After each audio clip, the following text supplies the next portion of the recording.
আমি একটু খেয়ে দেখলাম দুর্দান্ত হয়েছে। তোমরা এরকমভাবে একদিন করে দেখবে, খুব ভালো লাগবে। প্রথমে কড়াটা বসিয়ে দিলাম, কড়া গরম হয়ে গেলে এবার সিমইটাকে ভেজে নেব লাল লাল করে ঘি দিয়ে।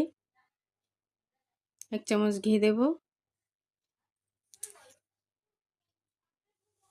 দিয়ে ভালো করে ভেজে নেব। চামচটার গায়ে ঘি লেগে আছে, ওই জন্য চামচ দিয়ে নাড়ছি, নাহলে খুন্তি দিয়ে নাড়তাম।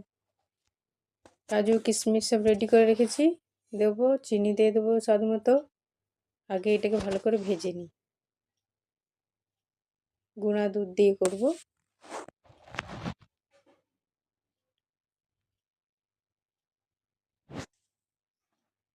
ভাজা ভাজা হয়ে গেছে, জল ঢেলে দেবো।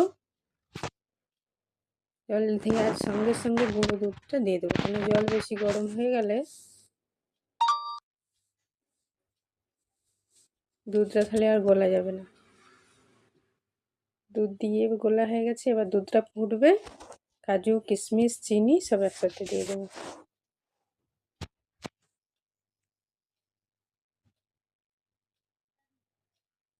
দুধটা ফুটছে দেখো, এবার দিয়ে দেবো কাজু কিশমিশ আর চিনি।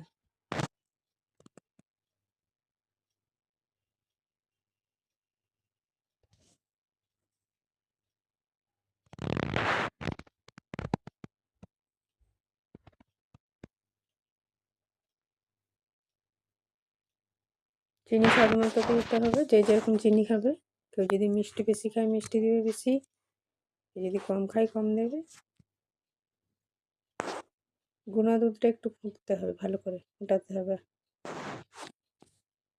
না হলে গুঁড়া দুধের যে একটা গন্ধটা সেটা থাকবে। একটু ভালো করে ফুটে গাঢ় গাঢ় হয়ে আসবে, তারপরে নামাতে হবে। দেখো ফুটে গাঢ় গাঢ় হয়ে গেছে, নামিয়ে নেবো। এই যে দুধটা দেখছো ওইটাও টেনে নেবে, আধা ঘন্টা রেখে দিলে নামিয়ে দিয়ে ওইটাও টেনে নেবে। ভিডিওটা কেমন লাগলো কমেন্ট করে জানাবে। এখানে শেষ করছি।